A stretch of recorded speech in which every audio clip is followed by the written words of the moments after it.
मरने के बाद जब आप नर्क में जाओगे तो आपके साथ वहाँ क्या क्या होता है यह इस फिल्म में पूरी तरह बताया जाता है। कहानी शुरू होती है एक फायर फाइटर आग बुझाने वाला आग बुझाते समय एक हादसे का शिकार हो जाता है। वह ऊंचाई से गिर पड़ता है। गिरते समय वह जिस छोटी लड़की को बचा रहा था उसे अपने सीने से चिपका कर रखता है। अजीब बात यह है कि उसे कोई चोट नहीं लगती। बची हुई लड़की अपने माता पिता के पास दौड़ जाती है। फायर फाइटर भी उठकर उनके पास जाता है और पूछता है कि सब ठीक तो है, लेकिन माता पिता सिर्फ अपनी बेटी की चिंता में लगे रहते हैं। वे फायर फाइटर की बात सुनते ही नहीं। तभी उसे पास से कोई आवाज सुनाई देती है। वह चारों तरफ देखता है। एक खतरनाक इमारत के नीचे उसे दो काले कपड़े पहने हुए लोग दिखते हैं। वह उन्हें जोर से चिल्लाकर कहता है कि जल्दी वहाँ से हट जाओ, लेकिन जब वह मुड़ता है तो चौंक जाता है। वहाँ जमीन पर उसका अपना शरीर पड़ा हुआ है। उसके साथ ही जो कुछ कर रहे हैं उससे साफ पता चलता है कि वह मर चुका है। तभी वे दो काले कपड़े वाले लोग उसके पास आते हैं और खुद को बताते हैं कि वे नर्क के दूत मैसेंजर हैं। वे कहते हैं कि यह आदमी वही खास व्यक्ति है जिसे वे ढूंढ रहे थे। इतने बहादुरी से अपनी जान गंवाने वाला आत्मा 422 साल बाद फिर मिला है। छोटी लड़की फायर फाइटर को दो अंगूठे दिखाकर तारीफ करती है। अब वे उसे नर्क ले जाने वाले हैं। फायर फाइटर यह मानने को तैयार नहीं है। वह कहता है कि अभी उसने अपनी माँ से ठीक से विदा भी नहीं ली, लेकिन अगले ही पल उसके पैर हवा में लटक जाते हैं। उसके पीछे एक बड़ा प्रकाश का चित्र दिखता है और उसे नर्क में खींच लिया जाता है। नर्क में चारों तरफ नई नई मरी हुई आत्माएं घूम रही हैं। यहाँ उसे 7 पापों 7 गुनाहों की जांच से गुजरना होगा। अगर वह सब में बेकसूर साबित होता है तो ही उसे नया जन्म मिल सकता है। लेकिन फायर फाइटर को नया जन्म नहीं चाहिए। वह सिर्फ घर जाकर अपनी माँ से मिलना चाहता है। 3 नर्क दूत इकट्ठे होते हैं। तीसरा दूत एक समझदार और गंभीर दिखने वाला आदमी है जो बाकी दोनों का बॉस है। तीनों फायर फाइटर को नर्क के दरवाजे के पास ले जाते हैं। दरवाजा खुलता है। सबसे ऊपर एक बड़ा कुर्सी दिखती है। छोटी लड़की खुशी से चिल्लाती है कि यह सच में बहुत न्यायप्रिय आत्मा है, लेकिन पहली मंजिल ही हत्या वाला नर्क है। नर्क में सजाएं छोटे गुनाह से शुरू होकर बड़े गुनाह तक होती है। मतलब हत्या फायर फाइटर का सबसे छोटा गुनाह माना जा रहा है। एक फायर फाइटर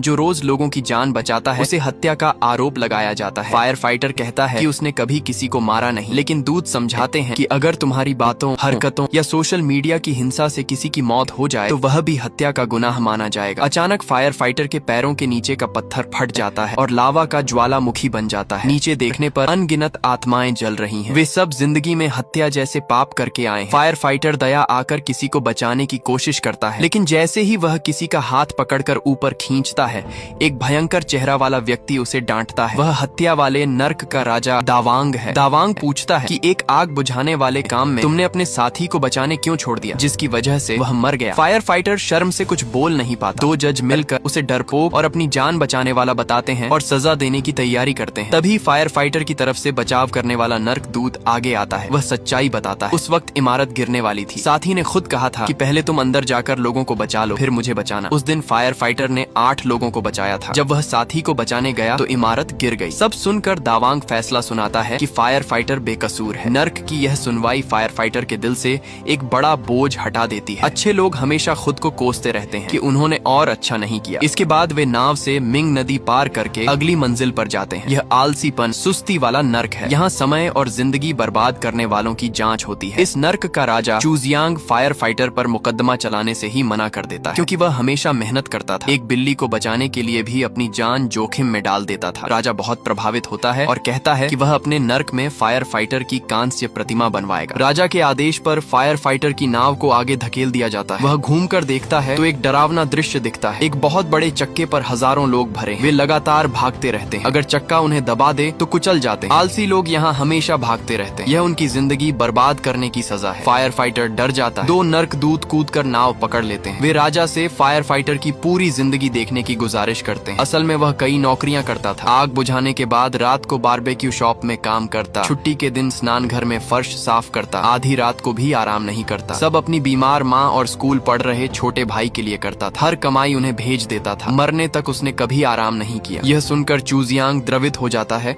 और फायर फाइटर को बेकसूर घोषित कर देता है। फिर वे तीसरी मंजिल की ओर जाते हैं। रास्ते में बहुत सारी गुस्साई हुई आत्माएं, अन्याय से मरे लोग आ जाती हैं। 2 दूत हथियार निकालकर फायर फाइटर की रक्षा करते हैं। आत्माओं को मारते समय वे बताते हैं कि तुम्हारा कोई रिश्तेदार दुनिया में अन्याय से मरा है, उसी की वजह से यहाँ बवाल हो रहा है। फायर फाइटर घबरा जाता है और सबसे पहले अपनी कमजोर माँ का ख्याल आता है। किसी तरह आत्माओं से बचकर निकलते हैं। मुख्य दूत दुनिया में जाकर पता लगाने जाता है कि कौन अन्याय से मरा है। वह फायर फाइटर के घर जाता है। वहाँ माँ को जीवित देखता है। माँ बोल नहीं सकती, इशारों से पूछती है कि तुम कौन हो। दूत आंसू बहाकर झूठ बोलता है कि वह फायर फाइटर द्वारा बचाया गया व्यक्ति है। माँ की आंखें नम हो जाती हैं। वह दूत को गले लगा लेती है। वहाँ पता चलता है कि अन्याय से मरा हुआ फायर फाइटर का छोटा भाई है। भाई की आत्मा दूत को देखकर भाग जाती है। दूत पीछा करता है। भाई की मौत का राज पता चलता है। सेना में ड्यूटी के दौरान एक नए सिपाही की बंदूक अनायास चल गई। भाई घायल हो गया, लेकिन मिडिल लेफ्टिनेंट मीडियम अधिकारी ने अपनी तरक्की बचाने के लिए भाई को जिंदा ही दफन करवा दिया। भाई एक दिन तक जमीन के नीचे जिंदा रहा और मरकर बदला लेने वाली आत्मा बन गया। अधिकारी ने झूठ बोला कि भाई भाग गया। डिजर्टर। नया सिपाही डर और अपराध बोध में जी रहा था। दूत ने सब देखा। आखिरकार नया सिपाही माँ के पास जाकर सच बताने और खुद को फांसी लगाने जाता है। भाई की आत्मा अंत में नया सिपाही को बचाने की गुजारिश करती है और कहती है कि अब वह उसे माफ कर चुका है। भाई की नाराजगी शांत हो जाती है। दूसरी तरफ फायर फाइटर ने झूठ, अन्याय और विश्वासघात वाले नर्क पार कर ली, लेकिन हिंसा वाले नर्क में समस्या आ गई। स्कूल के समय उसने छोटे भाई को बिना वजह पीटा था। भाई बहुत कमजोर और कुपोषित था। पीटने के बाद वह घर छोड़कर चला गया था, इसलिए भाई ने कभी माफ नहीं किया। इस नर्क का राजा उसे दोषी ठहराता है। सजा देने वाला होता है तो बाकी दो दूत मदद मांगते हैं। मुख्य दूत भाई के शव के मामले में व्यस्त। वह कहता है कि आखिरी नर्क के साथ मिलाकर एक साथ सुनवाई करो, लेकिन अगर असफल हुए तो दोनों नर्क की सजा मिलेगी और हमेशा के लिए नर्क में रहना पड़ेगा। माँ को पता चलता है कि बेटा भागने वाला नहीं था। वह सेना छावनी में जाती है। अधिकारी माँ को धक्का देकर गिरा देता है। भाई यह देखकर फिर से गुस्से वाली आत्मा बन जाता है। वह बहुत बड़ा होकर अधिकारी पर हमला करता है। दूसरी तरफ नर्क में भी तूफान आ जाता है। फायर फाइटर रेत में फंस कर दबने लगता है। बड़े भाई को देखकर चौंक जाता है। दूत उस वक्त उसे पकड़ लेता है। आखिरकार वे अंतिम नर्क, परिवार संबंधी नर्क पहुंचते हैं। यहाँ फायर फाइटर का सबसे बड़ा गुनाह था परिवार को चोट पहुंचाना। यहाँ यमराज खुद फैसला सुनाते हैं। फायर फाइटर को बोलने का मौका भी नहीं देते। उस रात उसने माँ को भी मारने की कोशिश की, क्योंकि दोनों बच्चे परिवार नहीं चला सकते थे। भाई ने रोकर रोका था। माँ को सब पता था, लेकिन जब भाई माँ के सपने में जाता है और माँ से कहता है कि वह बड़े भाई को माफ कर दे, तो माँ बोलती है कि उसने कभी भाई को दोष नहीं दिया, सब गलती अपनी मानती। माँ और छोटे बेटे का गले मिलना देखकर सब भावुक हो जाते हैं। फायर फाइटर माँ के पास दौड़कर गिर पड़ता है। माँ ने माफ कर दिया तो नर्क उसे सजा नहीं दे सकता। आखिर में फायर फाइटर को नया जन्म मिल जाता है। अपनी जिंदगी में हम परिवार को बेहतर जीवन देने के चक्कर में बहुत मेहनत करते हैं, लेकिन भूल जाते हैं कि उन्हें सबसे ज्यादा जरूरत हमारा साथ और वक्त की होती है। अगर आपके पास मौका है तो अपने परिवार को समय दो और हमारे चैनल को लाइक और सब्सक्राइब करना ना भूले।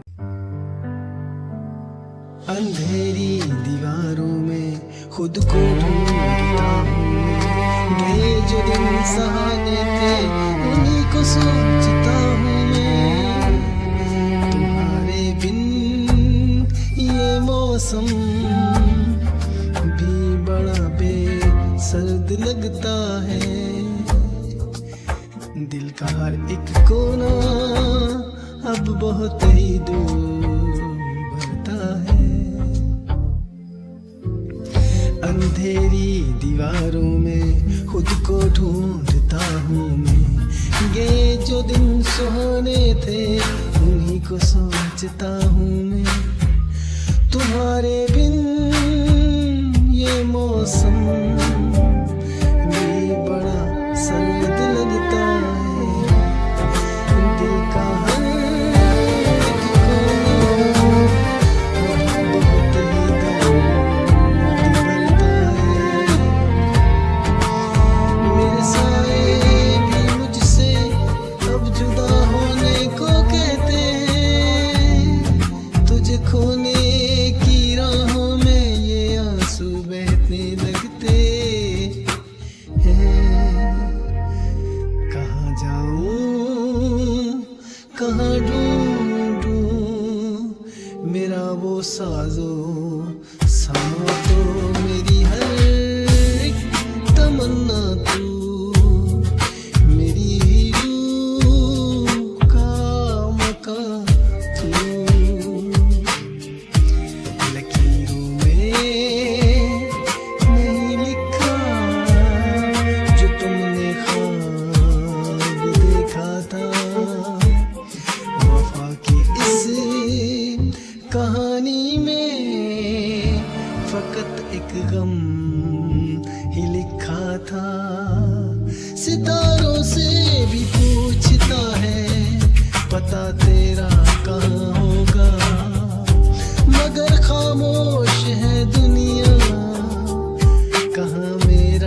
जहां होगा,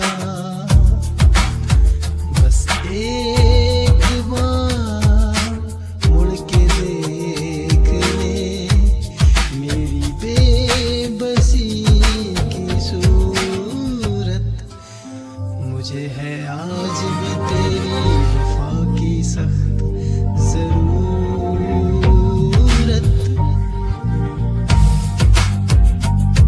साए मेरे तन्हा सफर बस रह गया दर्द का असर। साए मेरे तन्हा सफर बस रह गया दर्द का असर, दर्द का असर।